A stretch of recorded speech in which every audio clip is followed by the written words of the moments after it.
Hello po, mga bawal kainin para sa taong may vertigo.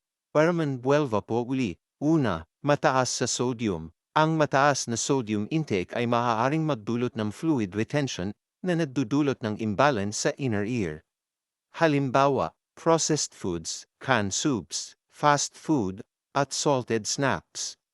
Pangalawa, caffeine. Ang caffeine ay maaaring magdulot ng dehydration at pagtaas ng mga sintomas ng vertigo.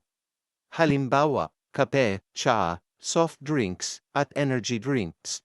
Pangatlo, alcohol. Ang alcohol ay maaaring magdulot ng dehydration at pagbabago sa blood pressure na maaaring magpalala ng vertigo.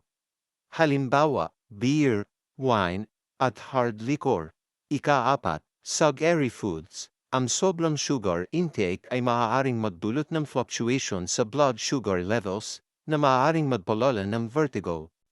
Halimbawa, candies, pastries, sweetened beverages, at desserts. Ika-5, fried and fatty foods. Ang mga pagkaing mataas sa unhealthy fats ay maaaring magdulot ng poor circulation na maaaring magpalala ng vertigo.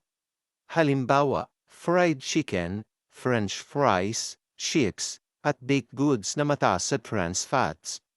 Ingat po palagi. God bless po.